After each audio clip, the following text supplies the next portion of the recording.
ഹരേ കൃഷ്ണ. അപ്പൊ നമുക്ക് ഇന്നലെ നമ്മളെ 8ാമത്തെ അധ്യായം അല്ലെ മനസ്സിലാക്കി. എങ്ങനെയാണ് നമ്മൾ അന്ത്യകാലേച്ച മാമേവ സ്മരൻ മുക്ത കളേവരം പ്രയാദിസമദ്ഭാവം യാതിനാത്തി എത്ര സംശയം. അപ്പൊ പ്രയാണകാല സമയത്ത് ഭഗവാനെ വിചാരിക്കുന്നവര് ഭഗവാന്റെ ലോകത്തെത്തുന്നത് നമ്മൾ മനസ്സിലാക്കി. അപ്പൊ ഈ ഭഗവാന്റെ ലോകത്തിന് പറയുന്ന പേരാണ് ഗോലോക വൃന്ദാവനം. അപ്പൊ ഇന്ന് നമുക്ക് ആ ഗോലോക വൃന്ദാവനം എന്താണെന്നും നമ്മൾ 14 ലോകം എന്നൊക്കെ കേട്ടിട്ടുണ്ടല്ലേ, അതെവിടെയാണെന്നും എങ്ങനെയാണെന്നും നമുക്കൊന്ന് നോക്കാം കേട്ടോ. അതിനു മുമ്പൊന്ന് പ്രാർത്ഥന. ഓം അജ്ഞാനതിമിരാന്തസ്യ ജ്ഞാനാഞ്ജനശലാകയാ ചക്ഷുരുന്മീലിതമേന തസ്മൈ ശ്രീ ഗുരുവേ നമഃ. ശ്രീ ചൈതന്യമനോഭീഷ്ടം സ്ഥാപിതമേന ഭൂതലേ സ്വയം രൂപകഥാമഹ്യം ദദാതിസ്വപദാന്തികം വന്ദേഹം ശ്രീഗുരോ ശ്രീയുതാപദകമലം ശ്രീഗുരുൻ വൈഷ്ണവാംശ്ച ശ്രീരൂപം സാഗ്രജാതം സഹഗണ രഘുനാഥാന്വിതം തം സജീവം സാദ്വൈതം സാവധൂതം പരിജനസഹിതം കൃഷ്ണചൈതന്യദേവം ശ്രീരാധാകൃഷ്ണപാദാൻ സഹഗണ ലളിതാൻ ശ്രീ വിശാഖാന്വിതാൻ ച ഹേ കൃഷ്ണ കരുണാ സിന്ധോ ദീനബന്ധോ ജഗത്പദേ ഗോപേശ ഗോപികാകാന്ത രാധാകാന്ത നമോസ്തുതേ. തപ്തകാഞ്ചന ഗൗരാംഗീ രാധേ വൃന്ദാവനേശ്വരി വൃഷഭാനുസുതേ ദേവി പ്രണമാമി ഹരിപ്രിയേ. വാഞ്ചാകൽപതരുഭ്യശ്ച കൃപാ സിന്ധുഭ്യേവ ച പതിതാനാം പാവനേഭ്യോ വൈഷ്ണവേഭ്യോ നമോ നമഃ. നമോ വിഷ്ണുപാദായ കൃഷ്ണപ്രേഷ്ഠായ ബുധരേ ശ്രീമതേ ജയപതാകസ്വാമിനി നാമിനി. നമ ആചാര്യപാദായ നിത്യ കൃപപ്രദായിനി ഗൗരകഥാനാമതായ നഗരഗ്രാമധാരിണി.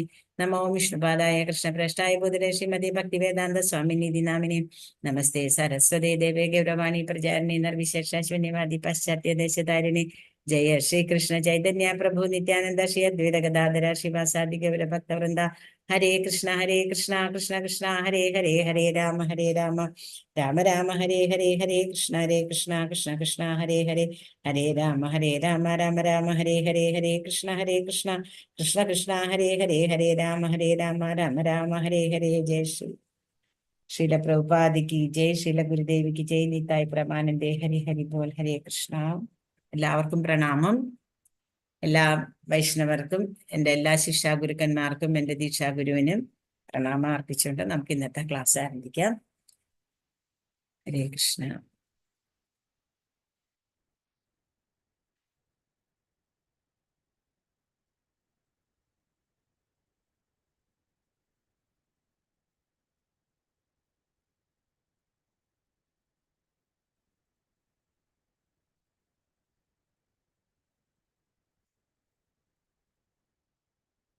ഹരേ കൃഷ്ണ. കാണാൻ പറ്റണില്ലേ മാതാജി? കാണാം മാതാജി. ഹരേ കൃഷ്ണ. ഹരേ കൃഷ്ണ.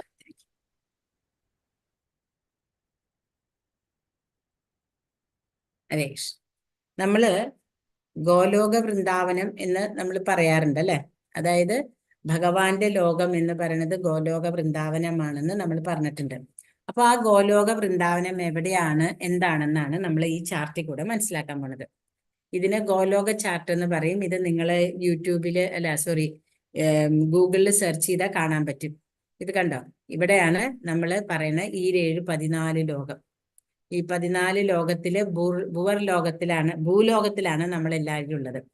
അത് കഴിഞ്ഞിട്ട് അതിന്റെ മുകളിലേക്ക് ഇങ്ങനെ നമ്മൾ പോകുമ്പോൾ നമുക്ക് പല പല കാര്യങ്ങൾ കാണാൻ സാധിക്കുന്നുണ്ട്. അപ്പൊ ആദ്യം നമുക്ക് എന്താണ് ഈ ഗോലോക വൃന്ദാവനം എന്താണെന്ന് നോക്കാം. ഇപ്പൊ ഗോലോക വൃന്ദാവനം എന്ന് പറയുന്നത് ഒരു താമരപ്പൂവാണ്. ഒരു താമരപ്പൂ പോലെയാണ്. അപ്പൊ ഈ താമരപ്പൂവിന്റെ അവിടെയാണ് ഭഗവാനും ശ്രീ രാധാറാണിയും കൂടെയാണ് ഇതിന്റെ നടുവിൽ അഷ്ടസഖികളുടെ കൂടെ. പിന്നെ ഈ ഓരോന്നിനും മഞ്ചരികൾ എന്നാ പറയാ. ഭഗവാന്റെ ഓരോ താമരപ്പൂവിനും അങ്ങനെയുള്ള ഈ മഞ്ചരികൾ ഇപ്പൊ നമ്മുടെ പ്രഭുപാദയുടെ ഗുരുവിനെ നയനമഞ്ജരി എന്നാ പറയാ.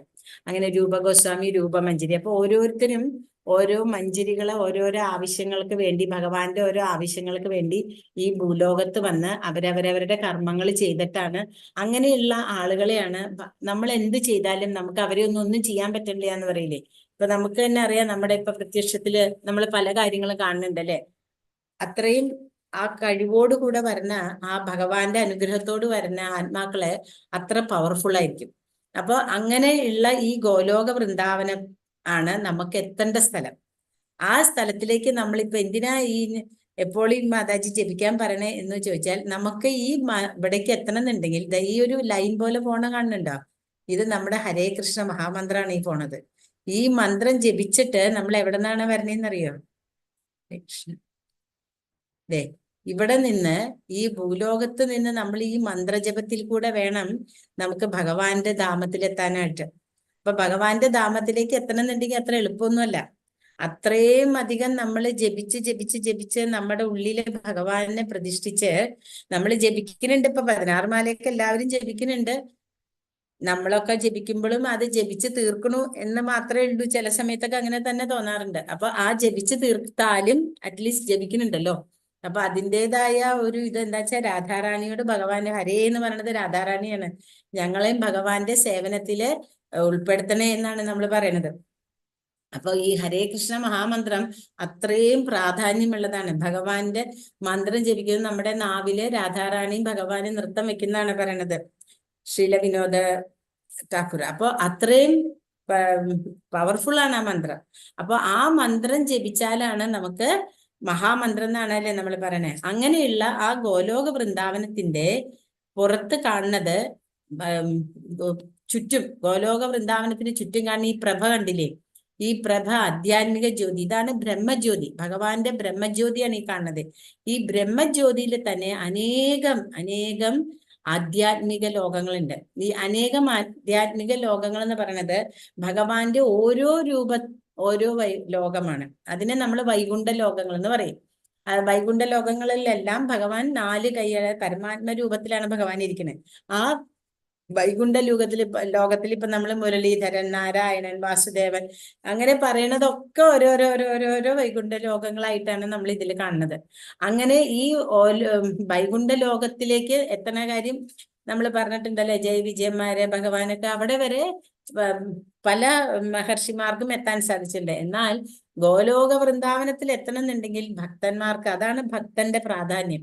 ഭക്തൻ എന്ന് പറയുന്നത് ഭഗവാന്റെ സേവയല്ലാണ്ട് ആ ഭക്തന് വേറെ ഒന്നുമില്ല ആ ഭക്തന്റെ ജീവിതത്തിൽ. അങ്ങനെയാണ് ആ ഭക്തന് ഭഗവാന്റെ സേവനത്തിനായിട്ട് ഗോലോക വൃന്ദാവനത്തിലേക്ക് എത്തണമെന്നുണ്ടെങ്കിൽ നമുക്ക് ബ്രഹ്മാണ്ഡേ ഭ്രമിത കോന ഭാഗ്യവാൻ ജീവ ഗുരുകൃഷ്ണ പ്രസാദേ പായോ ഭക്തി ലതാബീജ എന്ന് പറയണേ.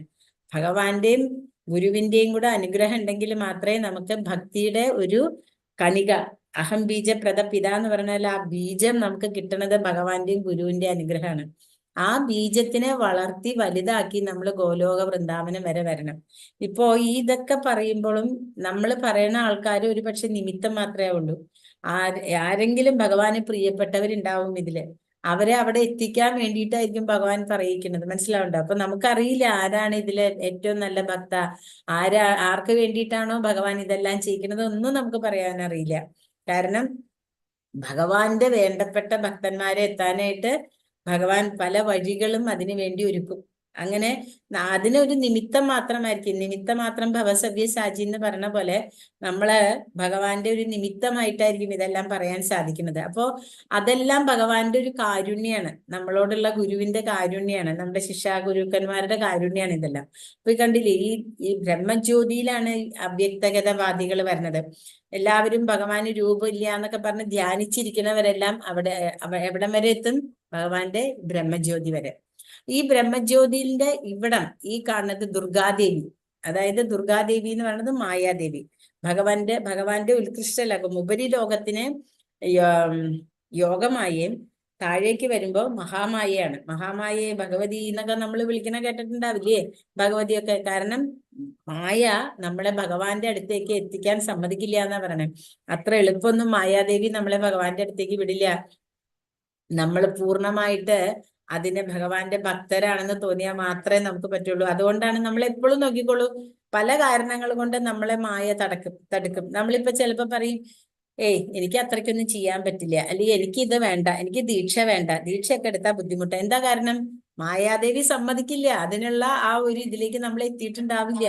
അല്ലെങ്കിൽ ഭഗവാന്റെ കാര്യങ്ങൾ ചെയ്യാൻ എനിക്ക് പറ്റില്ല എന്ന് പറയണത് നമ്മളെ തന്നെ വാച്ച് ചെയ്ത് നോക്കുമ്പോ നമുക്കറിയാം നമ്മളെ ഏത് വശത്തേക്കാ പോയിക്കൊണ്ടിരിക്കണേന്ന്. പിന്നെ ഈ താഴത്തേക്ക് നമ്മൾ കാണുമ്പോ അവിടെ കണ്ടോ, അവിടെ ഒരു മേഘാവൃതമായിട്ട് ചില സ്ഥലങ്ങൾ കാണാം. അതിനെ നമ്മൾ പറയും മഹത്തത്വം എന്ന് പറയും. അതില് ഭഗവാൻ ഉൾപോവും. ആരാണ്? കാരണോദകശായി വിഷ്ണു വന്നിട്ട് ആ കാരണജലത്തിലെ ഭഗവാൻ കിടക്കുമ്പോ അവിടെ നിന്ന് ഭഗവാന്റെ ഓരോ നിശ്വാസങ്ങളിൽ കൂടി ഓരോ ബ്രഹ്മാണ്ടങ്ങളാണ് ഉണ്ടാവണേ. ബ്രഹ്മാണ്ടം എന്ന് പറഞ്ഞാൽ നമ്മൾ ഈ കാണുന്ന സൗരമണ്ഡലം, എന്താ പറയാ, സൂര്യമണ്ഡലം മാത്രമല്ല, ഇത് മാത്രമല്ല പറയണേ.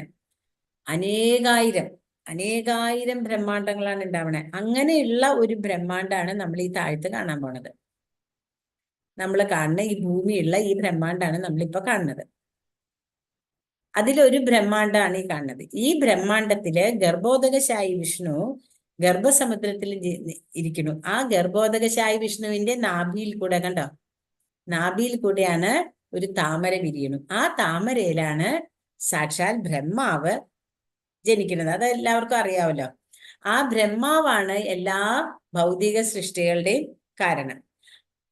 അതേപോലെ ഈ ഒരു ബ്രഹ്മാണ്ടത്തിന് ഒരു സൂര്യനേ ഉള്ളൂ. ഈ ഒരു സൂര്യൻ ഏതാണ്ട് ഒരു മധ്യഭാഗത്തായിട്ടായിരിക്കും സൂര്യൻ ഉണ്ടാവുക. അവിടെ തന്നെ ക്ഷീരസമുദ്രം ഉണ്ട്. ഈ ക്ഷീരസമുദ്രത്തിലെ ക്ഷീരോദകശായി വിഷ്ണു, ഈ ക്ഷീരോദകശായി വിഷ്ണു തന്നെ പരമാത്മ രൂപത്തിലെ എല്ലാ ജീവസത്തകളിലും ഉണ്ട്. അപ്പോ ഇതാണ് നമ്മുടെ ഗോലോക, ഈ കാണുന്ന നമ്മുടെ ഭൂമണ്ഡലം. ഈ ഭൂമണ്ഡലത്തില് നമ്മൾക്കറിയാം, നമ്മള് 7 ലോകം, ഭൂമിയിൽ നിന്ന് ഭൂമി അടക്കം 7 ലോകം മുകളിലേക്കും 7 ലോകം താഴേക്കും, അങ്ങനെ 14 ലോകങ്ങളെന്ന് നമ്മൾ കേട്ടിട്ടുണ്ട് അല്ലെ. അതായത് അതലം, വിതലം, സുതലം, രസാതലം, തലാതലം, പാതാളം എന്ന് പറഞ്ഞ താഴത്തേക്കും, ഭുവർ, സുവർ, മഹർ, ജനോലോകം, തപോലോകം, സത്യലോകം ബ്രഹ്മാവിന്റെ അല്ലെ, അങ്ങനെ ഇത് എണ്ണം മുകളിലേക്കും. അപ്പോ ഏറ്റവും അറ്റത്തുള്ളത് നമ്മൾ ഇന്നലെ പഠിച്ചു. ആ ബ്രഹ്മ ഭുവനാലോക പുനരാവർത്തിനോ അർജുന മാമുപേത്യ കൗന്ദേയ പുനർജന്മന വിദ്യതേ. ബ്രഹ്മലോകം വരെ എത്തിയാലും നമ്മൾ തിരിച്ചും ഈ ലോകത്ത് എത്തണം. പക്ഷെ ഈ സ്വർഗലോകം നമ്മൾ കുറെ കേട്ടിട്ടുള്ള കാര്യം അല്ലെ. ഇവിടെ നമ്മൾ പല സെമസ്റ്റിക് മതങ്ങളും പറയും, നിങ്ങൾ ഇവിടെ എന്താണ് ഇതെല്ലാം ചെയ്തു കഴിഞ്ഞാൽ നിങ്ങൾക്ക് സ്വർഗത്തിൽ പോയാൽ നിങ്ങൾക്ക് മദ്യം ഒഴുകണ പുഴ കാണാം, അത് കാണാം, ഇത് കാണാം. സ്വർഗലോകത്ത് നിങ്ങൾക്ക് എത്ര സ്വർഗലോകത്ത് ചെന്നാലും ക്ഷീണേ പുണ്യേ മർത്യലോകം വിശന്തി. ഭഗവാൻ പറയുന്നുണ്ട്, നിങ്ങൾ സ്വർഗത്തിൽ ചെന്നാലും തിരിച്ച് നിങ്ങൾ ഈ മർത്യലോകത്ത് തന്നെ എത്തേണ്ട വരും. അപ്പോ മർത്യലോകം എന്ന് പറയുന്നത് ഭൂലോകം, അവിടേക്ക് തന്നെ നമ്മൾ തിരിച്ചു വരേണ്ടി വരും.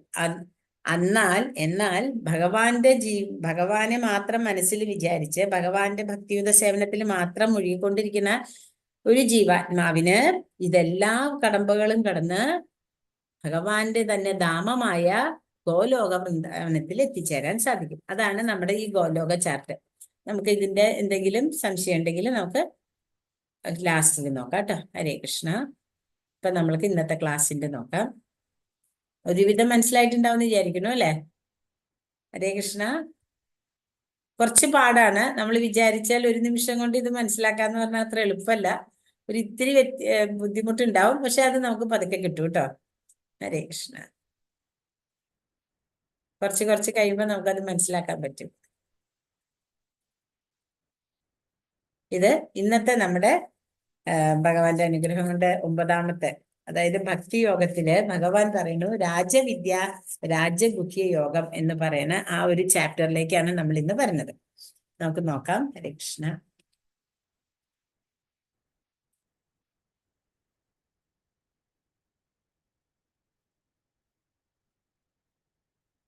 ഹരേ കൃഷ്ണ ഹരേ കൃഷ്ണ കൃഷ്ണ കൃഷ്ണ ഹരേ ഹരേ, ഹരേ രാമ രാമ രാമ ഹരേ ഹരേ.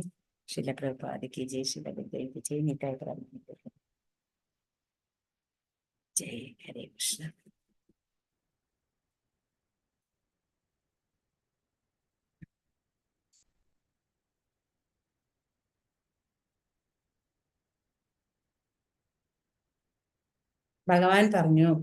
ശ്രീ ഭഗവാൻ പറഞ്ഞു, പ്രിയപ്പെട്ട അർജുന, നീ ഒരിക്കലും എന്നിൽ അസൂയാലു ആയിട്ടില്ല.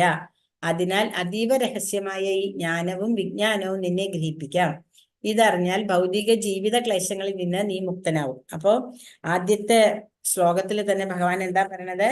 ഇതം തുതേ ഗുഹ്യതമം പ്രവക്ഷ്യാമനസൂയവേ ജ്ഞാനം വിജ്ഞാന സഹിതം യജ്ഞാത്വാ മോക്ഷ്യസേ അശുഭാത്. അപ്പൊ പറയണു, അർജുനന്റെ ക്വാളിറ്റിയാണ് അല്ലെ. അർജുനൻ ഭഗവാന്റെ ഭക്തനാണ്. അർജുനൻ എപ്പോഴും ഭഗവാൻ പറയാറുണ്ട് അർജുനന് അസൂയ ഇല്ലാത്തവനാണെന്ന്. അതുകൊണ്ടാണ് ഭഗവാൻ അതീവ രഹസ്യമായ ഈ ജ്ഞാനം, അപ്പൊ എന്താണ് ഭഗവാൻ ഈ ജ്ഞാനത്തിൽ ഇതിൽ പറഞ്ഞു കൊടുക്കുന്നത്? അപ്പൊ ഭഗവാൻ രഹസ്യം, രഹസ്യതമം, രഹസ്യം, രഹസ്യതരം, രഹസ്യതമം. അപ്പൊ ഏറ്റവും പ്യുവർ ആയിട്ടുള്ള രഹസ്യമായിട്ടുള്ള ഒരു കാര്യം പറഞ്ഞു തരാം എന്താ പറയാണ്. അപ്പോ നമ്മൾ 8ാമത്തെ ശ്ലോകം 7ാമത്തെ തൊട്ട് നമ്മൾ മനസ്സിലാക്കി ഭഗവാന്റെ വിഭൂതികൾ, ഈ പ്രത്യക്ഷ പ്രപഞ്ചത്തിൽ കാണുന്ന എല്ലാ പ്രത്യേകതകളും ഭഗവാന്റെ വിഭൂതികളാണെന്ന് നമ്മൾ മനസ്സിലാക്കി. നമുക്കറിയാം ഈ പഞ്ചഭൂതങ്ങൾ കൊണ്ട് നിർമ്മിച്ചിട്ടുള്ളതാണ് ഈ ഭൗതിക ലോകം. ഈ ഭൗതിക ലോകത്തിൽ ഈ പഞ്ചഭൂതങ്ങൾക്ക് ഓരോ ഗുണങ്ങളുണ്ട്. ഇപ്പൊ ഭൂമിക്കാണെങ്കിൽ ഗന്ധം, അഗ്നിക്കാണെങ്കിൽ രൂപം, വായുവിനാണെങ്കിൽ എന്താ പറയാ സ്പർശം,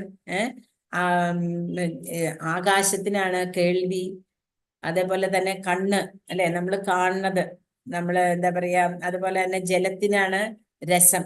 അപ്പൊ ഈ രസവും ഗന്ധവും എല്ലാത്തിനെയും നമ്മൾ അറിയണത് ഈ പഞ്ചഭൂതങ്ങളിൽ കൂടിയാണ്. അപ്പൊ അതിൽ കൂടെ ഉരുവായതാണ് നമ്മുടെ ഈ ജ്ഞാനേന്ദ്രിയങ്ങളെല്ലാം. അത് ഭയങ്കര ഡീപ്പാണ് ഇതെല്ലാം നമുക്ക് പഠിക്കുമ്പോൾ. അപ്പൊ അങ്ങനെയുള്ള ഈ ജ്ഞാനേന്ദ്രിയങ്ങളിൽ കൂടിയാണ് നമ്മൾ ഭഗവാനെ ഈ ഭൗതിക പ്രപഞ്ചത്തിന്റെ ആ ചെറിയ ചെറിയ സൂക്ഷ്മാംശങ്ങളിൽ കൂടെ നമ്മുടെ ഈ ചെറിയ ബുദ്ധി കൂടെ നമ്മൾ ഭഗവാനെ ജഡ്ജ് ചെയ്യുക ചെയ്യണത്. ശരിക്കും നമ്മൾ ചെയ്യണ വലിയൊരു തെറ്റാണ് അതല്ലേ. നമുക്ക് ഒരിക്കലും അറിയില്ല ഭഗവാൻ ആരാന്ന്. പക്ഷെ നമ്മുടെ ചെറിയ ബുദ്ധിയിൽ കൂടെ നമ്മൾ ഭഗവാനെ മനസ്സിലാക്കാൻ ശ്രമിക്കുന്നു. അതിന് അത്രയും ഊഹാപോഹങ്ങളിൽ കൂടെ ഒരിക്കലും മനസ്സിലാക്കാൻ പറ്റില്ല എന്നാണ് പ്രഭുപാദര് നമുക്ക് പറഞ്ഞു തന്നിട്ടുള്ളത്. അതിന് ഏറ്റവും യോജിച്ച ഒരു കാര്യമാണ് ഭഗവാന്റെ ഭക്തന്മാരിൽ നിന്ന് കേൾക്കുക. ഭഗവാന്റെ ഗുരുപരമ്പരയിൽ നിന്ന് ആരാണോ അത് പറഞ്ഞു തരാൻ സാധിക്കുന്നത് അത് ക്ലിയർ ആയിട്ട് നമ്മൾ അതിനെ ഉൾക്കൊള്ളാൻ ശ്രമിക്കുക. നമ്മളല്ലാണ്ട് ഇപ്പൊ നമ്മുടെ അച്ഛൻ ആരാണ് എന്ന് ചോദിച്ചിട്ടുണ്ടെങ്കിൽ നമ്മുടെ അമ്മ പറഞ്ഞു തരുന്നതാണ് നമ്മൾക്ക് വിശ്വസിക്കേണ്ടത്, അല്ലെ? അല്ലാണ്ട് അച്ഛൻ ആരാണെന്ന് അറിയാനായിട്ട് എല്ലാവരുടെയും DNA ടെസ്റ്റ് എടുത്ത് നടത്താൻ പറ്റുമോ നമുക്ക്? ഇല്ല. അമ്മ ഒരാളെ ചൂണ്ടി കാണിച്ചിട്ട് പറയാണ് ഇതാണ് നിന്റെ അച്ഛൻ എന്ന് പറഞ്ഞ് നമ്മളെ ചെറുപ്പത്തിലെ പഠിപ്പിച്ചാൽ അതാണ് നമ്മുടെ അച്ഛൻ. അതേപോലെ തന്നെ ഭഗവാനെ കുറിച്ച് നമ്മുടെ ഗുരുക്കന്മാര് പറഞ്ഞു തരുന്നു. ശ്യാമസുന്ദര രൂപമാണ്, വേണും കൊണന്തം അരവിന്ദ ദളായുധാക്ഷം ബർഹാവതംസം അസിതാംബുദ സുന്ദരാംഗം കന്ദർപ്പ കോടി കമനീയ വിശേഷ ശോഭം ഗോവിന്ദം ആദിപുരുഷം തമഹം ഭജാമിന്ന് ബ്രഹ്മാവ് തന്നെ ഭഗവാനെ പറ്റി നമുക്ക് പറഞ്ഞു തന്നിട്ടുണ്ട്. ബ്രഹ്മാവാണ് ആദ്യം ഭഗവാനെ കണ്ട ആള്. ബ്രഹ്മാവാണ് ഈ ഭൗതിക ലോകത്തിന്റെ തന്നെ നാഥൻ. അപ്പൊ ആ ബ്രഹ്മാവ് നമുക്ക് പറഞ്ഞു തന്നിട്ടുള്ളതിനെ നമ്മൾ മനസ്സിലാക്കാനാണ് നമ്മൾ കൊടുക്കേണ്ടത്. നമ്മൾ ആ ബുദ്ധി, ഭഗവാൻ എപ്പോഴും പറയില്ലേ ബുദ്ധിയുള്ളവന് മാത്രമേ ഭഗവാനെ പറ്റി മനസ്സിലാക്കാൻ പറ്റുള്ളൂ. പക്ഷെ ആ ബുദ്ധി തരണതാരാ? ഭഗവാൻ. അപ്പൊ ആ ഭഗവാൻ ആ ബുദ്ധി നമുക്ക് തരണമെന്നുണ്ടെങ്കിൽ നമുക്ക് എന്താണ് വേണ്ട ക്വാളിറ്റി? നമ്മൾക്ക് ഭഗവാനോട് ഭക്തി ഉണ്ടായിരിക്കണം, അല്ലെ? ഭക്തി ഉണ്ടാവാന്ന് പറഞ്ഞാൽ ഭഗവാന് വേണ്ടി നമ്മൾ പൂർണ്ണമായിട്ട് സറണ്ടർ ചെയ്യാൻ സാധിക്കണം. ഈ ശരീരം ഉപേക്ഷിക്കണ വരെ ഭഗവാന്റെ കാര്യങ്ങൾ കേൾക്കാനും കാണാനും പറയാനും അറിയാനും. കാരണം അറിഞ്ഞതൊന്നും അല്ല സത്യം, ഇനിയും അറിയാനുണ്ട്. നമുക്ക് തോന്നുന്നു നമ്മളൊക്കെ അറിഞ്ഞു എന്ന്. നമ്മളൊന്നും അറിഞ്ഞിട്ടില്ല, ഒരംശം പോലും നമ്മൾ അറിഞ്ഞിട്ടില്ല. ഭഗവാൻ നമ്മൾ ഈ മൺതരി എടുത്ത് കയ്യിൽ പിടിച്ചാൽ എത്ര ഒതുങ്ങും? അതുപോലെയാണ് ഭഗവാനെ കുറിച്ച് നമ്മൾ മനസ്സിലാക്കാൻ. ഈ കടലിൽ കണ്ടാൽ നമുക്ക് എന്തെങ്കിലും മനസ്സിലാവോ? ഒരു തുള്ളി പോലും നമുക്ക് മനസ്സിലാവില്ല കടലിന്റെ ആഴല്ലേ. അതുമാതിരിയാണ് ഭഗവാൻ. ആ ഭഗവാനെ പറ്റി ഭഗവാൻ തന്നെ നമുക്ക് പറഞ്ഞു തരികയാണ്. നമുക്ക് നോക്കാം എന്താന്ന്. ഹരേ കൃഷ്ണ. 2ാമത്തെ ശ്ലോകം. രാജവിദ്യാരാജഗുഹ്യം പവിത്രം ഇതമുത്തമം പ്രത്യക്ഷാവഗമം ധർമ്മ്യം സുസുഖം കർത്തുമവ്യയം. സുസുഖം കർത്തുമവ്യയം. ഇത് ആചരിക്കാൻ എളുപ്പമാണെന്നാണ് ഭഗവാൻ പറയുന്നത്. ഏതാണ്? ഈ ജ്ഞാനം, ഈ ഗുഹ്യമായ ഈ ജ്ഞാനം നമുക്ക് മനസ്സിലാക്കാൻ എളുപ്പമാണ് എന്നാണ് ഭഗവാൻ പറയണത്. നമുക്ക് ഈ ജ്ഞാനം രാജ്യവിദ്യയാണ്. രഹസ്യങ്ങളിൽ വെച്ച് രഹസ്യവും ഏറ്റവും പവിത്രമായതുമാണിത്. നേരിട്ട് ആത്മസാക്ഷാത്കാരം നൽകുന്നത് കൊണ്ട് ധർമ്മത്തിന്റെ പരിപൂർണതയാണിത്. ശാശ്വതവും സന്തോഷത്തോടെ ചെയ്യാവുന്നതുമാണ്. ഈ രാജ്യവിദ്യ എന്ന് പറയുന്നത് വളരെ എളുപ്പമാണ് ഭഗവാൻ പറഞ്ഞു തരികയാണ്. ഈ ഭക്തിയുത സേവനത്തിൽ വിശ്വാസമില്ലാത്തവർക്ക് എന്നെ പ്രാപിക്കാനാവില്ല. ഹേ ശത്രുഞ്ജയ, അതുകൊണ്ട് അവർ ഈ ഭൗതിക ലോകത്തിൽ ജനന മരണങ്ങളുടെ വഴിയിലേക്ക് വീണ്ടും എത്തുന്നു. അപ്പോ ആദ്യം ഭഗവാൻ നമുക്ക് എന്താ പറഞ്ഞു തന്നത്? ആത്മജ്ഞാനം. ഞാൻ ആരാണ് എന്ന് പറഞ്ഞു തന്നു. അത് കഴിഞ്ഞ് ഭഗവാൻ ആരാണെന്ന് പറഞ്ഞു. ഇപ്പൊ ഭഗവാൻ പറയുന്ന ഉത്തമമായ ജ്ഞാനമാണ്. എന്താണ്? ഭഗവാനെ നമ്മൾ എങ്ങനെ സേവിക്കണം, അല്ലെ? അപ്പൊ ഭക്തിയുത സേവനം, അതാണ് ഭഗവാൻ ഇവിടെ പറഞ്ഞു തരുന്നത്. ഭക്തിയുത സേവനത്തിൽ വിശ്വാസമില്ലാത്തവർക്ക് ഒരിക്കലും ഭഗവാനെ മനസ്സിലാക്കാൻ പ്രാപിക്കാൻ സാധിക്കില്ല. ആ ഭക്തിയുത സേവനം എങ്ങനെയാ ചെയ്യേണ്ടതെന്നും ഭഗവാൻ നമുക്ക് പറഞ്ഞു തന്നുണ്ട്. എല്ലാം ഭഗവാൻ നമുക്ക് പറഞ്ഞു തരുന്നുണ്ട്. പക്ഷെ നമുക്ക് എന്താ പറ്റണേ? നമ്മുടെ ഈ ഭൗതിക ലോകത്തിൽ ഇരുന്നിട്ട്, പ്രത്യേകിച്ച് കേരളത്തിലുള്ള നമ്മുടെ രാഷ്ട്രീയമായിട്ടുള്ള പല ഇതിന്റെയും കൂടെ സ്വാധീനത്താല് നമ്മൾക്ക് എല്ലാത്തിനെയും സംശയദൃഷ്ടിയോടുകൂടെ കാണാൻ നോക്കി. ഇപ്പൊ നമുക്ക് ആലോചിച്ചാൽ അറിയാം, നമ്മുടെ അയോധ്യ അമ്പലം ഉണ്ടായി. നമ്മളിൽ എത്ര പേർക്ക് അയോധ്യയിലേക്ക് ഒരു കല്ലിന് വേണ്ടിയിട്ടുള്ള പൈസയെങ്കിലും കൊടുക്കാൻ സാധിച്ചിട്ടുണ്ടോ? അതെന്തുകൊണ്ടാന്ന് വെച്ചാൽ നമ്മുടെ വിചാരം അമ്പലം പണിയുന്ന നേരത്ത് പള്ളി പണി എന്താ പറയാ, ആശുപത്രി കെട്ടിക്കൂടെ എന്നാണ് നമ്മൾ ചോദിക്കുക. ആശുപത്രി കെട്ടിയാൽ എന്താ ഉണ്ടാവുക? കുറെ രോഗികൾ ഉണ്ടാവും അല്ലെ? ഈ കുറെ രോഗികൾ ഉണ്ടായിട്ട് എന്തിനാ? മനസ്സിന് സന്തോഷം വന്നാൽ ഭഗവാനെ മനസ്സിലായ രോഗങ്ങൾ ഉണ്ടാവില്ല അവിടെ.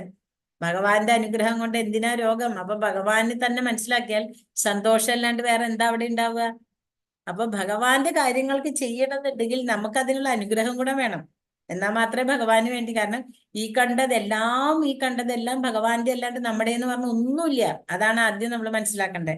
ഇതൊന്നും നമ്മൾ കൊണ്ടുവന്നിട്ടില്ല, നമ്മൾ കൊണ്ടുപോകണില്ല എന്നൊക്കെ നമ്മൾ പറഞ്ഞാലും നമ്മൾ മനസ്സിലാക്കണില്ല, ഇതെല്ലാം ഭഗവാന്റെ തന്നെ ഭൗതികത്തിലുള്ള ഇതിനെ നമ്മൾ ചൂഷണം ചെയ്യണമെന്ന 7ാമത്തെ അധ്യായത്തിൽ ഭഗവാൻ പറഞ്ഞു തരുന്നുണ്ട് നമുക്ക്. ഇവിടെ പിന്നെ അടുത്ത 9ാമത്തിൽ വളരെ ഇമ്പോർട്ടന്റ് ആയിട്ടുള്ള ഒരു ശ്ലോകമാണ്. ഭഗവാൻ അവ്യക്തമായ രൂപത്തിലാണ് ഈ പ്രപഞ്ചത്തിൽ വ്യാപിച്ചുകൊണ്ടിരിക്കുന്നത്. എന്നാൽ ഇതേ സമയം ഭഗവാൻ വ്യക്തി രൂപത്തില് ആധ്യാത്മിക ലോകത്തിലുണ്ട്. മനസ്സിലാവണ്ട? അപ്പൊ ഇവിടെ ഭഗവാൻ എന്താ പറയണേ? മയാ തദമിതം സർവം ജഗത് അവ്യക്തമൂർത്തിന മത് സ്ഥാനി സർവഭൂതാനി ന ചാഹം തേഷു അവസ്ഥിത. ഞാൻ എല്ലായിടത്തും, അതായത് അതിന് ഏറ്റവും വലിയൊരു ഉദാഹരണമാണ് നമ്മുടെ ആരാണ്? പ്രഹ്ലാദ് മഹാരാജാവ്. തൂണിലും തുരുമ്പിലും ഭഗവാൻ ഉണ്ട് എന്ന് പറയുമ്പോ പ്രഹ്ലാദ് മഹാരാജിനോട് അച്ഛൻ ചോദിക്കുന്നുണ്ട്, നിന്റെ ഭഗവാൻ ഈ തൂണിലുണ്ടോ എന്ന് ചോദിക്കുമ്പോ പറയും ഉണ്ട് എന്ന് പറയും. അതാണ് ആ കുട്ടിയുടെ വിശ്വാസം. അതാണ് ആ കുട്ടി ആ ഭഗവാന്റെ അനുഗ്രഹം അല്ലെ. അതെന്താ കാരണം? ഭഗവാൻ പറയണു, അവ്യക്തമായ രൂപത്തില് ഞാൻ ഈ പ്രപഞ്ചം എല്ലായിടത്തും വ്യാപിച്ചു നിൽക്കുന്നു. സർവഭൂതങ്ങളും എന്നിലാണ് സ്ഥിതി ചെയ്യുന്നത്. നമ്മൾ കണ്ടു, ഗർഭോദകശായി വിഷ്ണുവിൽ നിന്നാണ് ഈ കണ്ട എല്ലാ 14 ലോകങ്ങളും വന്നത്. അപ്പൊ ഈ ഗർഭോദകശായി വിഷ്ണുവിലെ താമരത്തണ്ട് നിക്കണ, അതിന്റെ ബലം നിക്കണത് ഭഗവാന്റെ പൊക്കിൾ കൊടിയിലാണ്. അപ്പൊ അതിന്റെ ആ സ്ഥാനം എവിടെയാണെന്ന് ആലോചിച്ച് നോക്കൂ. അങ്ങനെയുള്ള ഭഗവാനാണ് നമ്മൾ കാണിക്കുകയായിട്ട് 10 രൂപ ഇട്ടിട്ട് പറയണത് വലിയ കാര്യം ചെയ്ത പോലെ പറയും.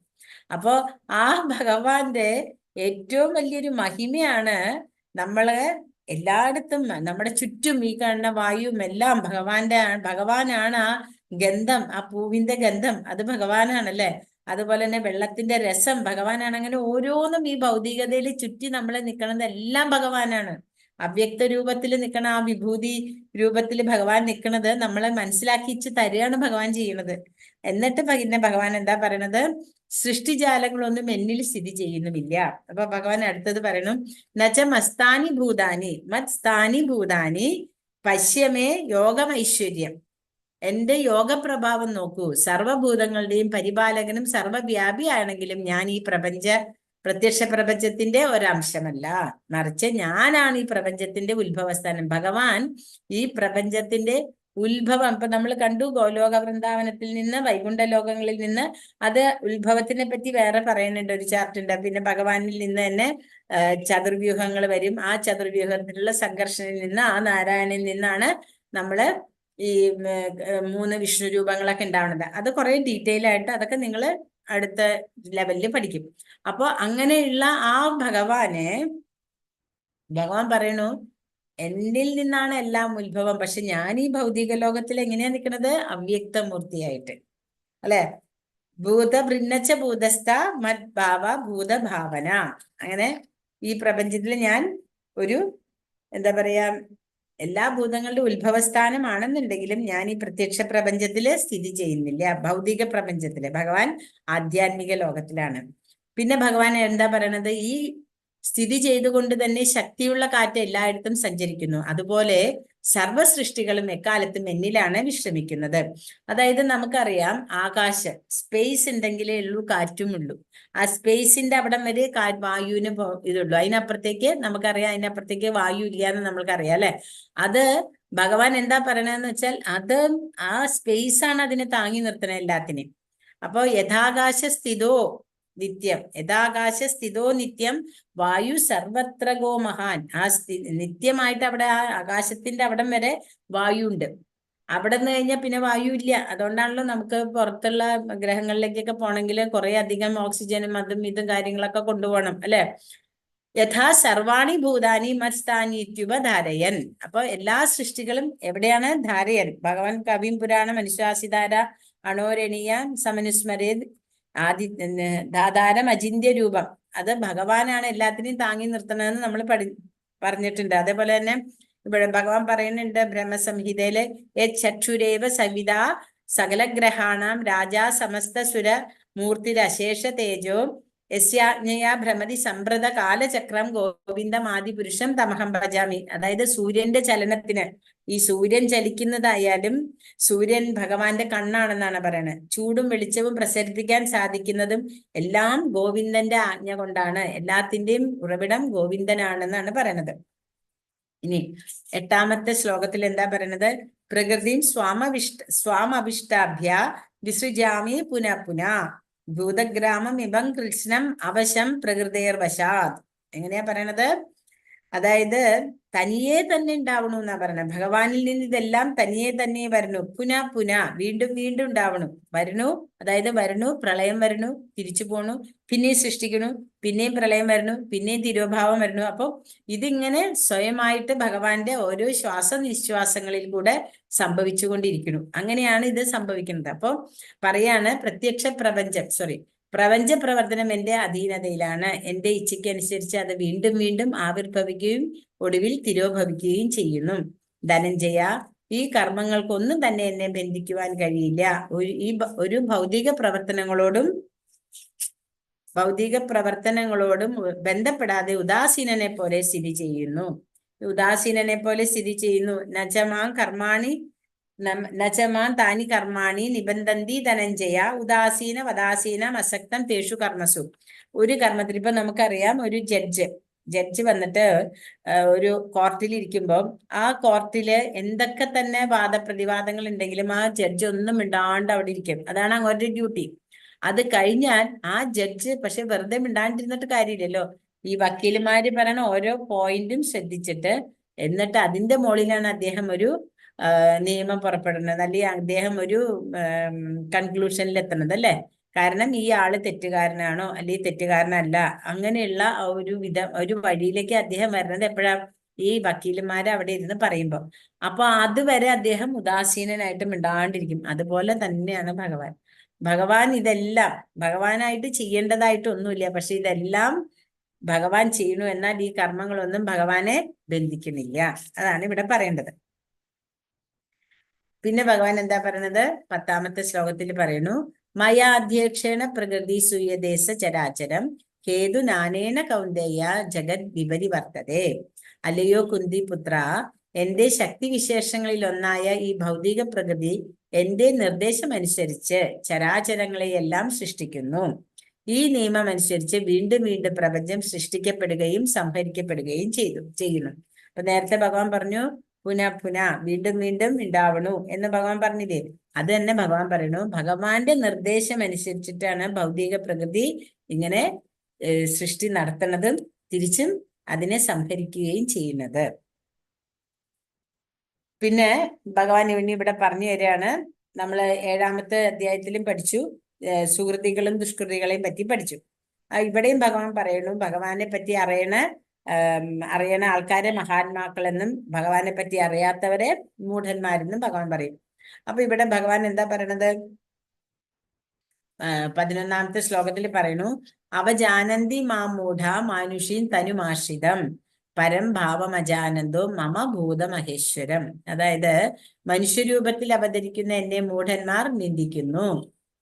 എല്ലാറ്റിനും ഈശ്വരനായ എന്റെ അതീന്ദ്രിയ സ്വഭാവം അവർക്ക് അറിഞ്ഞുകൂടാ. ശരിയാണല്ലേ?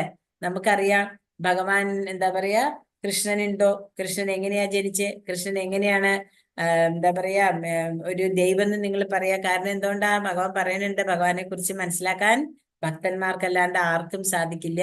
നിരീശ്വരവാദികളും അതുപോലെ തന്നെ അസുര സ്വഭാവികളും അല്ലെ, മൂഢന്മാര്, മായാബൃഹതം കൊണ്ട് ജ്ഞാനം ഇല്ലാത്തവര്, ഈ 4 കൂട്ടർക്ക് ഒരിക്കലും ഭഗവാനെ മനസ്സിലാക്കാൻ സാധിക്കില്ല എന്ന് ഭഗവാൻ പറയുന്നുണ്ട്. എന്നിട്ട് ഭഗവാൻ എന്താ പറയണത്? മോഘാശ മോഘകർമ്മണോ മോഹജ്ഞാന വിചേതസഃ രാക്ഷസീമാസുരീം ചൈവ പ്രകൃതി മോഹിനീം ശ്രിതാഃ. ഇങ്ങനെ മോഹിതരായവർ ആസുരങ്ങളും നിരീശ്വരവാദപരങ്ങളുമായ ആശയങ്ങളാൽ ആകൃഷ്ടരാകുന്നു.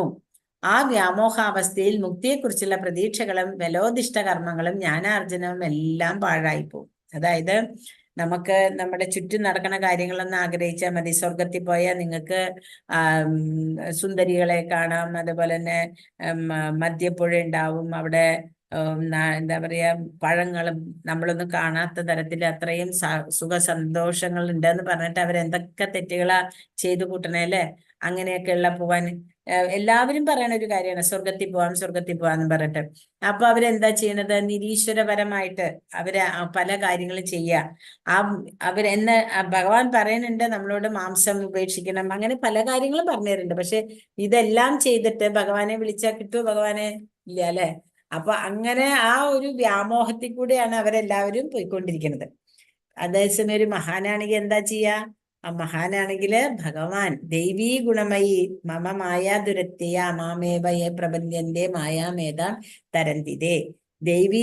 ദൈവീക പ്രകൃതി, അതായത് യോഗമായയുടെ സ്വാധീനത്തിലുള്ളവരെ ഒരിക്കലും ഭഗവാനിൽ അവരൊരിക്കലും ഭഗവാനെ വിട്ടു മാറി നിൽക്കില്ല. മഹാത്മാനസ്തു മാം പാർത്ത ദേവീം പ്രകൃതിമാശ്രിതാഹ ഭജന്ത അനന്യ മനസ്സോ ജ്ഞാത്വാ ഭൂതാദിം അവ്യയം. അല്ലയോ പാർത്ത, വ്യാമോഹം ബാധിക്കാത്ത വിശിഷ്ടാത്മാക്കൾ ദൈവിക പ്രകൃതിയാൽ സുരക്ഷിതരാണ്. സർവഭൂതങ്ങൾക്കും ആദികാരണവും അവ്യയനുമായ പരമപുരുഷനാണ് ഞാനെന്ന് അറിഞ്ഞുകൊണ്ട് അവർ എപ്പോഴും ഭക്തിപൂർവ്വം എന്റെ സേവനത്തിൽ മുഴുകുന്നു. അപ്പൊ ഇവിടെ ഒരു പടം കാണിച്ചേക്കുന്നത് ഭഗവാന്റെ പടാണ്. അപ്പൊ ഭഗവാൻ സനാതന ഗോസ്വാമി അവിടെ എന്താ പറയാ എപ്പോഴും ഭഗവാനെ തന്നെ ഭജിച്ചുകൊണ്ടിരിക്കുന്ന ആളാണ്. അപ്പൊ ഭഗവാൻ ഒരിക്കൽ വന്നിട്ട് പറയും, സനാതന എനിക്ക് ഇത്തിരി ഉപ്പിട്ടെങ്കിലും ചോറുതാ, 2 ചപ്പാത്തിയാ കൊടുക്കുക കേട്ടോ. അതും ഈ ഭിക്ഷ എടുത്ത് വരുന്ന കിട്ടണ ആ ആട്ടോണ്ടാണ് ചപ്പാത്തി ഉണ്ടാക്കുന്നത്. അത് ഭഗവാനെ നേരിച്ചിട്ട് അദ്ദേഹം കഴിക്കും. അങ്ങനെയാണ്. അപ്പൊ ഉപ്പ് പോലും ഇല്ല, കാരണം അതുപോലും അദ്ദേഹത്തിന് സമയമില്ല കളയാൻ. അദ്ദേഹത്തിന് ഭഗവാന്റെ നാമം ജപിക്കണം, ഭഗവാനെ പറ്റി പറഞ്ഞു കൊടുക്കണം അല്ലേ. അപ്പൊ ഒരു ദിവസം ഭഗവാൻ തന്നെ നേരിട്ട് വന്ന് ചോദിക്കും, ഇത്തിരി ഉപ്പിട്ട് തന്നൂടെന്ന്. അപ്പൊ പറയണ എന്താ അറിയോ? ഞാൻ ഇന്ന് ഉപ്പിട്ടാൽ നാളെ പല പല സാധനങ്ങളും വേണമെന്ന് പറയുന്നത്. അപ്പൊ എന്റെ സമയം മുഴുവൻ പോകുന്നത്. അപ്പൊ ആ ഭക്തന്റെ ഒരു അവസ്ഥ ആലോചിച്ചു. എത്രയാ ഭഗവാനോടുള്ള ആ ഒരു എന്താ പറയാ, ഭഗവാൻ ആ ഭക്തനോടുള്ള ഇഷ്ടല്ലേ.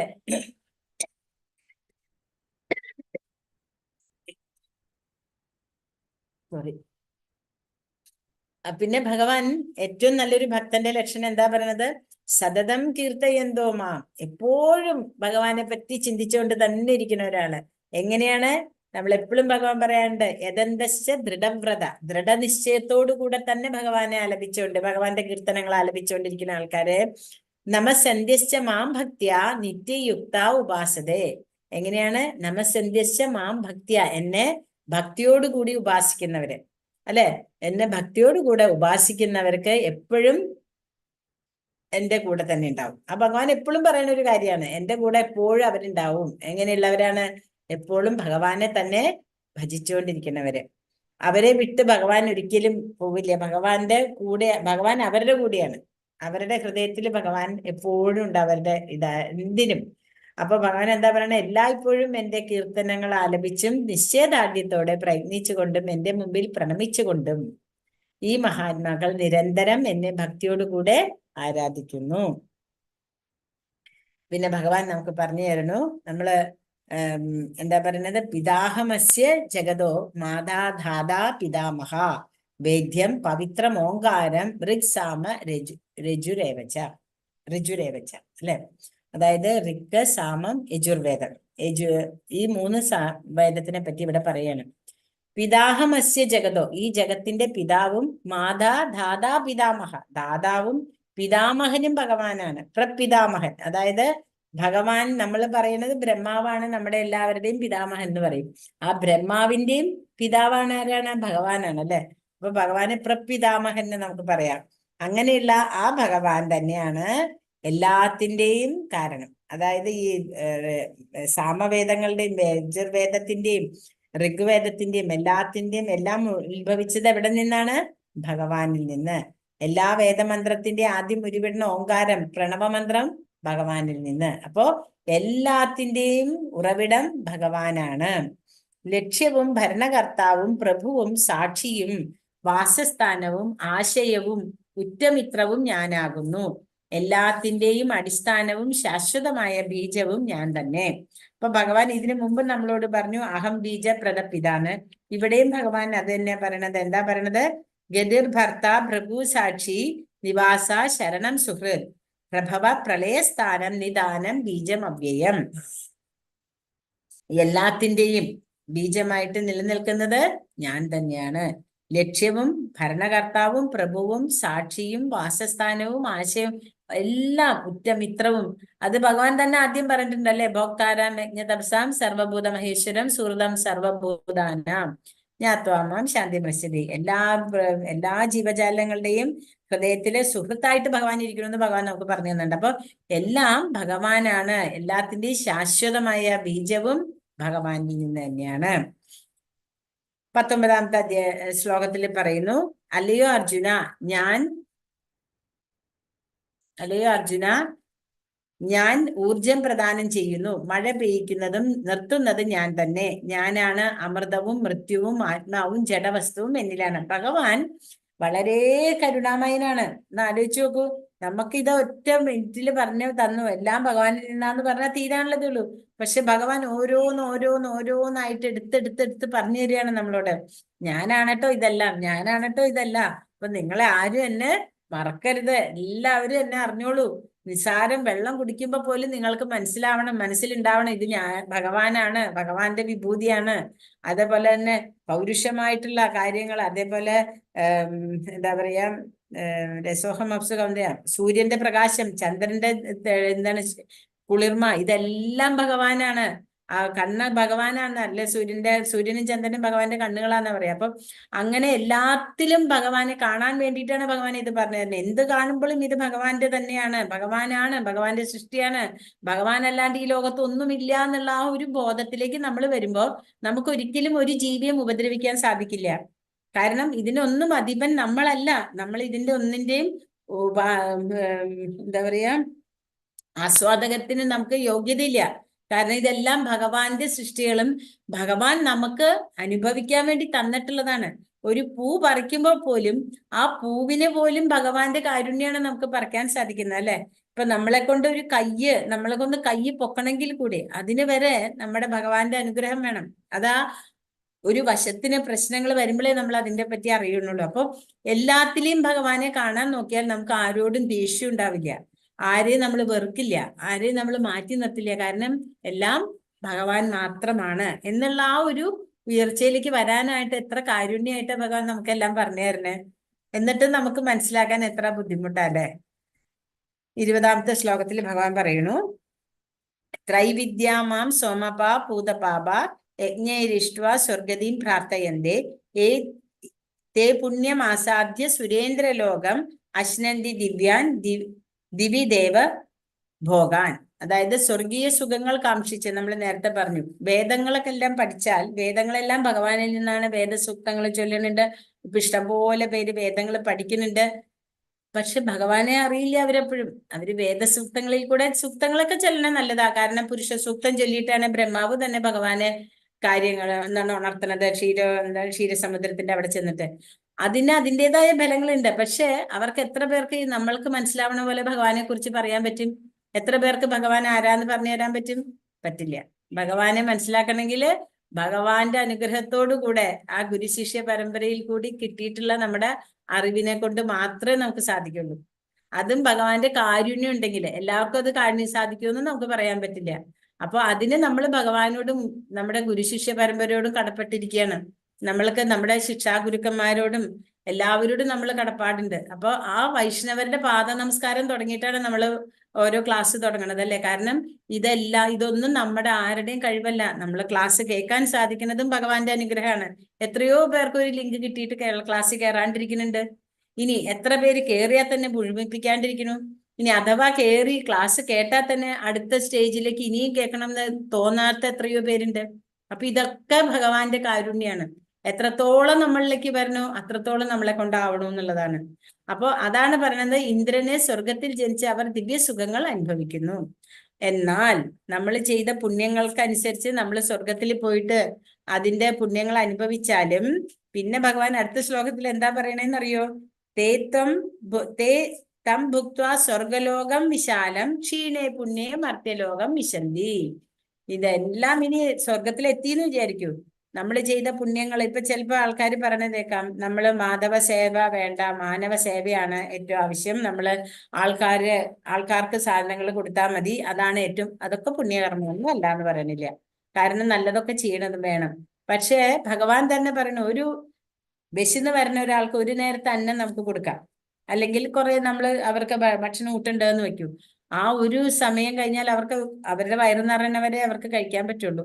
ഒരു ഡ്രസ്സ് ആണെങ്കിൽ തന്നെ ആ ഒരു ഡ്രസ്സ് ഒരു നേരം ഉപയോഗിക്കുള്ളൂ, അത് കഴിഞ്ഞാൽ അടുത്ത ഒരു ഡ്രസ്സ് നമ്മളൊക്കെ കൊടുത്താലും കുറച്ച് നമ്മൾ ആ കൊടുത്തു, ശരി, അവരുടെ ആ ദാരിദ്ര്യം അവിടെ മാറിയെന്ന് വെക്കാം. മുഴുവൻ ദാരിദ്ര്യം ഒരാളുടെ മാറ്റാൻ ഒരാളെ കൊണ്ട് സാധിക്കില്ല. എന്നാൽ ഭഗവാനെ പറ്റിയുള്ള ജ്ഞാനം അവർക്ക് കൊടുത്താൽ അവരാരിൽ നിന്നൊന്നും മേടിക്കണില്ല. കാരണം അവർക്കറിയാം അതൊക്കെ കർമ്മമാണ്, ആ കർമ്മം അനുഭവിച്ച് തീരണം, അതിനെനിക്ക് വേറെ ആരുടെയും സഹായം വേണ്ട എന്നുള്ള ആ ഒരു വിശ്വാസം. പണ്ട് കാലങ്ങളിൽ അങ്ങനെയായിരുന്നു നമ്മുടെ നാടുകളിൽ. അവരാരുടെ നിന്നും ഒന്നും മേടിക്കില്ല, കാരണം അവർക്കറിയാം. പക്ഷെ നമ്മുടെ ചുതി എല്ലാത്തിലും വരുന്ന പോലെ ആ ചുതിയാണ് നമ്മുടെ ഇന്നത്തെ അവസ്ഥയ്ക്ക് കാരണം.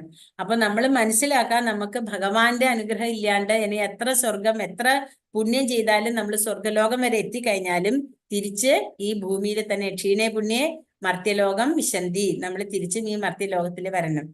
പിന്നെ ഇവിടെ ഭഗവാൻ പറയണു, എന്താ പറയണ ഭഗവാൻ? എന്റെ കാര്യങ്ങൾ ചെയ്യണ ആൾക്കാരെ ഞാൻ നോക്കിക്കൊള്ളുന്ന ഭഗവാൻ നമുക്ക് വാക്ക് തരാണ്. അനന്യാശ്ചിന്തയന്തോ മാം യേ ജനാ പര്യുപാസതേ തേഷാം നിത്യാഭിയുക്താനാം യോഗക്ഷേമം വഹാമി അഹം. ഞാനാണ് അവരെ നിലനിർത്തുക, ഞാനാണ് അവരെ നോക്കാന്ന്. എങ്ങനെയാണ്? എന്റെ ദിവ്യരൂപത്തെ ധ്യാനിച്ചുകൊണ്ട് പൂർണ്ണമായ ഭക്തിയോടെ ആരാണോ എന്നെ എല്ലായ്പ്പോഴും ആരാധിക്കുന്നത് അവർക്ക് വേണ്ടതെല്ലാം ഞാൻ നൽകും. അവർക്ക് അതിന് വേണ്ടിയിട്ട് ഒരു കാരണവശാലും അവരെ വിഷമിക്കണ്ട, എല്ലാം ഭഗവാൻ തരുന്നതാണ് ഭഗവാൻ പറയണത്. അപ്പൊ ഭഗവാൻ അതുവരെ നമുക്ക് ക്ലിയർ ആയിട്ട് പറഞ്ഞു. അപ്പൊ നമ്മൾ ചോദിക്കും, ഭക്തി മൂത്ത് ഭ്രാന്തായോ? ഭക്തിയിൽ എന്താ കിട്ടണേ? ഭഗവാൻ പറയണു, നിങ്ങൾ എന്റെ കൂടെ നിന്നാൽ, എന്റെ കൂടെ നിന്നാൽ എന്നുള്ള പ്രോമിസ് അല്ല, നിങ്ങൾ എന്നെ മാത്രം ഭജിച്ചുകൊണ്ടിരിക്കുകയാണെങ്കിൽ നിങ്ങൾ വിഷമിക്കണ്ടെന്ന്, നിങ്ങളുടെ കാര്യങ്ങൾ നോക്കാൻ. ഭൗതികമായിട്ടുള്ള കാര്യങ്ങൾ മാത്രം നമ്മൾ ചിന്തിക്കരുത്. നമ്മുടെ ആധ്യാത്മികമായ, നമുക്കറിയില്ല അല്ലെ നമ്മൾ എങ്ങനെ വന്നു എന്ന്, അതുപോലെ നമ്മൾ എവിടേക്ക് പോകണമെന്ന് നമുക്കറിയില്ല. പക്ഷെ ഭഗവാൻ നമുക്ക് പറഞ്ഞു തരുന്നു, നിങ്ങള് എന്റെ കാര്യങ്ങൾ ചെയ്താൽ നിങ്ങൾക്ക് എന്റെ ലോകത്തിലെത്താം. അപ്പൊ അത് വിശ്വസിക്കാല്ലേ? ഭഗവാനല്ലേ പറഞ്ഞു തരുന്നത്, വേറെ ആരും അല്ലല്ലോ പറയണത്. അപ്പൊ ആ ഒരു വിശ്വാസം, ഭഗവാനിലും ഗുരുവിലുമുള്ള വിശ്വാസത്തിൽ നമ്മൾ അങ്ങനെ ചെയ്താൽ ഭഗവാൻ തന്നെ നമ്മളെല്ലാം വേണ്ടത് ചെയ്തോളും.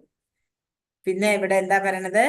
പിന്നെ ഭഗവാൻ തിരിച്ചും നമ്മളോട് ഇന്നലെയും ഭഗവാൻ പറഞ്ഞു, ഏ യഥാമാം പ്രപഞ്ചന്റെ താം തദൈവ ഭജാമ്യഹം. അങ്ങനെ പറയണ്ടല്ലേ, എങ്ങനെയാണോ നിങ്ങൾ എന്നെ ഭജിക്കുന്നത് അങ്ങനെ നിങ്ങൾക്ക് എന്നെ കിട്ടുന്നു പറഞ്ഞു. അതേപോലെ തന്നെ ഭഗവാൻ ഇവിടെ പറയുന്നു, അതേപോലെ അവിടെ അതിലും പറയണ്ട, 8ാമത്തെ ശ്ലോകത്തിലും പറയണ്ട, യം അഭിസ്മരൻ നിത്യം അതായത് അന്ത്യകാലത്തില് നമ്മൾ എങ്ങനെയാണ് ഭഗവാന്റെ അടുത്ത് എത്തണ പോലെ തന്നെ ഭഗവാൻ പറയുന്നുണ്ട്, എങ്ങനെ ഏതാണോ നിങ്ങളുടെ അന്ത്യകാലത്തിലുള്ള ചിന്ത അതനുസരിച്ചിട്ടാണ് നിങ്ങൾ അടുത്ത ഇതെടുക്കണമെന്ന് പറയണ പോലെ തന്നെ ഇവിടെ ഭഗവാൻ വേറെ ഒരു ശ്ലോകം പറയുന്നു, ഏപന്യ ദേവതാ ഭക്തിയ യജന്തേ ശ്രദ്ധയാന്വിത തേബി മാമേവ കൗന്ദേയ യജന്ത്യ അവിധിപൂർവകം എന്നാ പറയുന്നത്. അതായത് ഭഗവാൻ പറയുന്നുണ്ട്, നിങ്ങൾ ആരെയൊക്കെയാണോ ഭജിക്കണം അവിടെയൊക്കെ പോകും, എന്നാൽ അതൊന്നും വിധിപ്രകാരമല്ല. കാരണം അവർക്കൊക്കെ ശക്തി കൊടുക്കുന്നത് ആരാണ്? ഭഗവാൻ. ദേവലോകം വരെ ഭഗവാൻ, നമുക്ക് ബ്രഹ്മലോകം വരെ ഉള്ളത് ഓരോരോ മണ്ഡലങ്ങളാണ്. ഓരോരോ ഭൂമണ്ഡലം പോലെ ഓരോ ഇതിലും അനേകം ഗ്രഹങ്ങൾ ഇതുണ്ട്, സ്ഥലങ്ങളുണ്ട്. അപ്പൊ അവിടെ എല്ലാം ദേവന്മാര്, സ്വർഗലോകത്തില് ദേവന്മാരൊക്കെ ഉണ്ട്. അപ്പൊ നമ്മൾ ഓരോ ദേവന്മാരെയും ഭജിച്ചാൽ ആ ദേവന്മാർക്ക് ശക്തി കൊടുക്കുന്നത് ആരാണ്?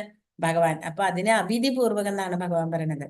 എന്നിട്ട് ഭഗവാൻ പറയുന്നു, യാന്തി ദേവ വ്രതാൻ ദേവാൻ പിതൃന്യാന്തി പിതൃവ്രത ഭൂതാനി യാന്തി ഭൂതേജ യാന്തി മധ്യാജിനോപിമാം. അതായത് നിങ്ങൾ ആരെയാണോ ഭജിക്കണേ അവരുടെ ലോകത്ത്, കഴിഞ്ഞ ക്ലാസ്സിൽ ഭഗവാൻ പറഞ്ഞു, നിങ്ങൾ മരണസമയത്ത് ആരെയാണോ ചിന്തിക്കണേ നിങ്ങൾ അവരുടെ അതായിട്ട് തീരുന്നു പറഞ്ഞു. ഇതില് ഭഗവാൻ നമുക്ക് പറഞ്ഞു തരുന്നു, നിങ്ങൾ അവസാന സമയത്ത് ആരെയാണോ, അവസാന സമയത്തല്ല, സോറി, നിങ്ങൾ ആരെയാണോ ഭജിക്കുന്നത് നിങ്ങൾ അവരുടെ ലോകത്ത് എത്തിച്ചേരും. അപ്പോ അത് രണ്ടും കൂടെ കൂട്ടി വായിച്ചാൽ എന്താ? നമ്മള് ഏത് ദേവനെ ഭജിച്ചുകൊണ്ടിരിക്കുന്നുവോ ആ ദേവന്റെ സ്മരണയായിരിക്കും നമുക്ക് മരിക്കുന്ന സമയത്ത് വന്നാൽ നമ്മൾ അവിടെ വരെ എത്തും. പക്ഷെ ഭഗവാന്റെ ലോകത്ത് അപ്പോഴും നമുക്ക് എത്തിച്ചേരാൻ സാധിക്കില്ല. അതുകൊണ്ട് ഭഗവാൻ പറയുന്നു, ദേവന്മാരെ ആരാധിക്കുന്നവർ ദേവന്മാരോടൊപ്പം ജനിക്കും, പിതൃപൂജ ചെയ്യുന്നവര് പിതൃക്കളോടൊപ്പം ജനിക്കും, ഭൂതപ്രേതാദികൾ ഉപാസിക്കുന്നവര് അവരോടൊപ്പം ജനിക്കും. എന്നാൽ എന്നെ ആരാധിക്കുന്ന ഭക്തന്മാർ എന്നോടൊപ്പം ജീവിക്കും. അപ്പൊ മനസ്സിലായില്ലേ? കഴിഞ്ഞ അധ്യായത്തിൽ ഭഗവാൻ എന്താണ് പറഞ്ഞത്? അതിന്റെ തന്നെ തുടർച്ചയായിട്ട് ഈ അധ്യായത്തിലും ഭഗവാൻ അതിനെ ക്ലിയർ ആക്കി തരികയാണ്. പിന്നെ ഭഗവാൻ നമുക്ക് വളരെ കാരുണ്യവാനാന്ന് പറഞ്ഞത് വെറുതെ അല്ല. ഭഗവാൻ അത്രയും നിസാരമായിട്ട് ഭഗവാനെ വിളിച്ചാൽ മതി. കുറെ ലക്ഷങ്ങളൊന്നും കൊടുക്കാൻ നമ്മൾ പറയണില്ലേ ഭഗവാൻ. പക്ഷെ നമ്മൾ എന്തിനാ അത് ചെയ്യണത്? നമ്മുടെ സനാതന ധർമ്മം നിലനിൽക്കണം എന്നുണ്ടെങ്കിൽ ഒരു അയോധ്യ ക്ഷേത്രം വന്നത് എന്തിനാണ്? നമ്മൾ ആ ഒരു ക്ഷേത്രത്തിൽ കൂടിയാണ് നമ്മളെ സനാതന ധർമ്മങ്ങൾ നിലനിന്ന് പോണേ. വെറുതെ വായ്മൊഴി പോലെ പറഞ്ഞ് അതൊരിക്കൽ ക്ഷയിച്ചു പോകും. ക്ഷേത്രങ്ങൾ ഉണ്ടായിട്ട് പോലും അത് ക്ഷയിച്ചു പോണു. അപ്പൊ അതില്ലെങ്കിൽ നമുക്ക് അത്രയും കൂടെ കിട്ടില്ല അല്ലെ? അപ്പൊ ഇവിടെ ഭഗവാൻ നമുക്ക് എന്താ പറഞ്ഞു തന്നെ? പത്രം പുഷ്പം ഫലം തോയം യോമേ ഭക്ത്യാ പ്രേശ്ചതി തദഹം ഭക്തി ഉപകൃത അശ്നാമി പ്രേതാത്മന. അപ്പൊ ഭഗവാൻ സ്വീകരിക്കും അശ്നാമി പ്രേതാത്മന. എങ്ങനെയാണെങ്കിലാണ്? എനിക്ക് ഭക്തിയോടുകൂടെ. നിങ്ങൾ ഭക്തി ഇല്ലാണ്ട് നിങ്ങൾ എനിക്ക് എന്ത് തന്നാലും എനിക്ക് വേണ്ടാന്നാ ഭഗവാൻ പറഞ്ഞത്. നിങ്ങൾ കോടീശ്വരനായിരിക്കാം, നിങ്ങൾ കോടിക്കണക്കിന് ഭഗവാന് കൊടുക്കുന്നുണ്ടാവും, പക്ഷെ അതിന്റെ മുകളിൽ എന്താ വേണം? ഭക്തി എന്ന് പറഞ്ഞൊരു സംഭവം വേണം. ആ ഭക്തി ഇല്ലാണ്ട് ഒരിക്കലും നമുക്ക് ഭഗവാനെ മനസ്സിലാക്കാൻ പറ്റില്ല. അത് തന്നെയാ ഭഗവാൻ പറയണത്. പത്രം പുഷ്പം ഫലം തോയം യോമേ ഭക്ത്യാ പ്രേശ്ചതി. ഒരു പൂവ്, ഒരു ഇല, കുറച്ച് ജലം, അത് മതി ഭഗവാന്. എന്തെങ്കിലും ഒരു പഴം, ഇതൊക്കെ നമ്മൾ ഭക്തിയോടുകൂടെ ഭഗവാന് കൊടുക്കുകയാണെങ്കിൽ ഭഗവാൻ എന്താ പറയണത്? അത് ഞാൻ സ്വീകരിക്കും. എന്നിട്ട് ഭഗവാൻ ഒന്നും നമ്മളോട് കൂടുതൽ ആവശ്യപ്പെടുന്നില്ല. കാരണം നമ്മൾ ഇത് നേരത്തെ പഠിച്ചിട്ടുണ്ട്. നമ്മള് ഭഗവാന് നേദിക്കാണ്ട് കഴിക്കുന്ന പ്രസാദത്തിന് പാപം ഭുജിക്കുന്നു എന്നാ പറയണത്. പാപം, അതിലെല്ലാം പാപം ഉണ്ട് എന്നാ പറയണത്.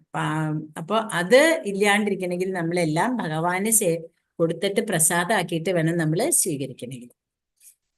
പിന്നെ ഭഗവാൻ അതേപോലെ തന്നെ പറയുന്നു, യത് കരോഷി യദശ്നാസി യജ്ജുഹോഷി ദദാസി യത് തപസ്യസി കൗന്ദേയ തത് പുരുഷം അതർപ്പണം.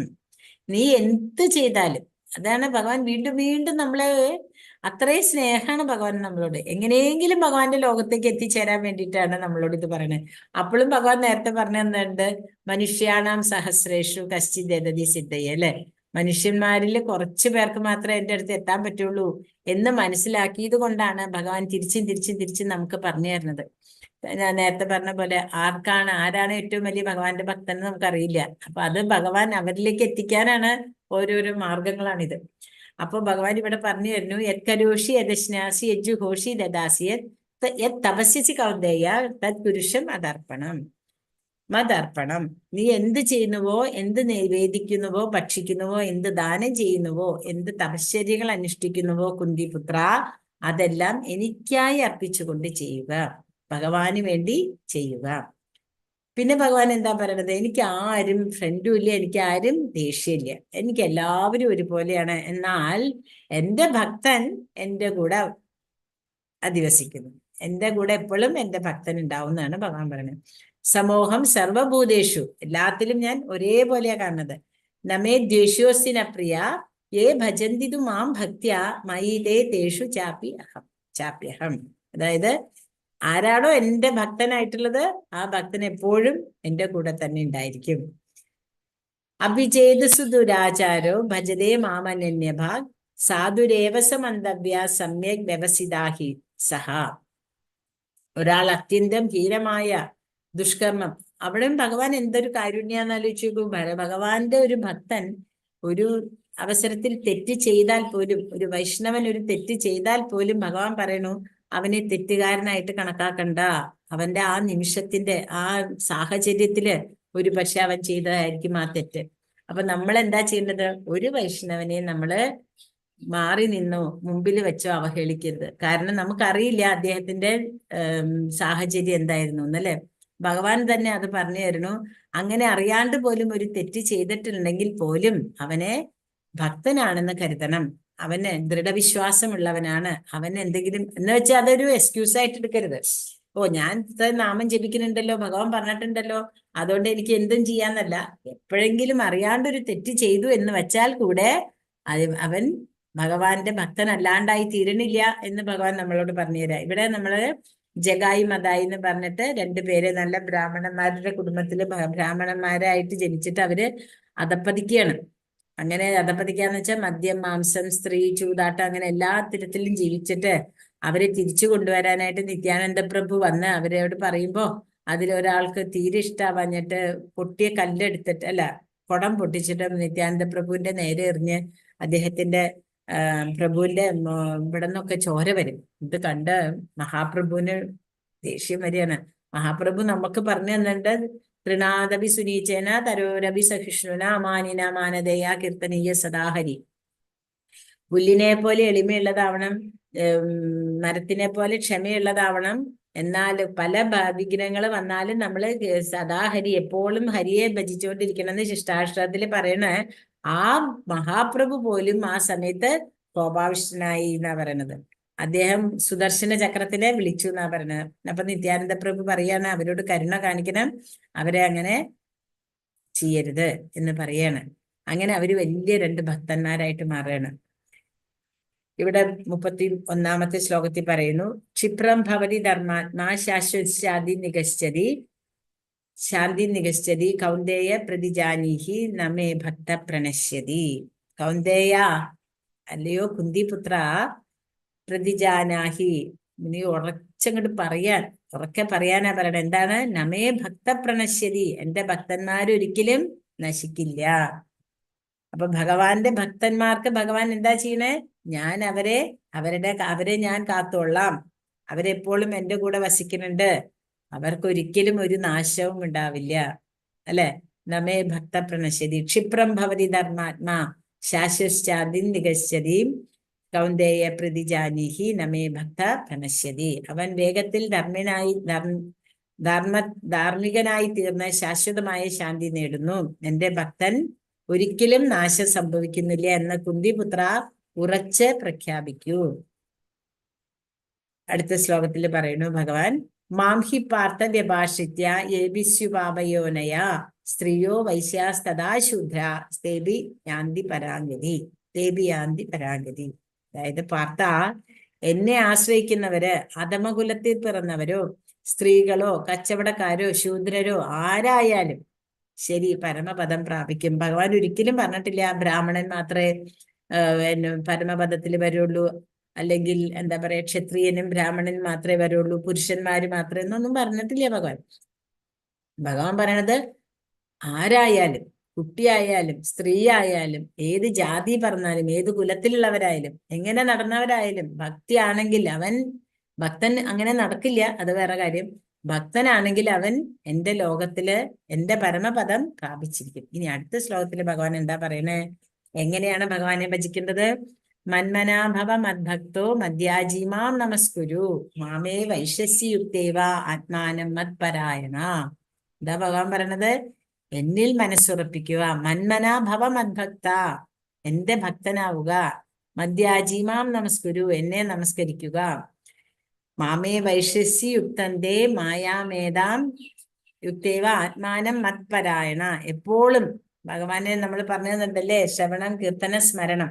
ഇവിടെ ഭഗവാൻ പറയുന്നു മനസ്സിലുറപ്പിക്കുക, ആരാധിക്കുക, ഭക്തനാകുക, ഭഗവാനെ നമസ്കരിക്കുക. നമസ്കുരു, ഭഗവാനെ നമസ്കരിക്കുക. അങ്ങനെയുള്ളവരെ എപ്പോഴും ഭഗവാനെ പ്രാപിക്കും. എപ്പോഴും നമസ്കരിക്കുക എന്ന് പറഞ്ഞാൽ നമ്മളെപ്പോഴും ഭഗവാനെ മനസ്സാലെ എപ്പോഴും നമസ്കരിക്കുക. ഇത് വളരെ ഇമ്പോർട്ടന്റ് ആയിട്ടുള്ള ഒരു ശ്ലോകമാണ്.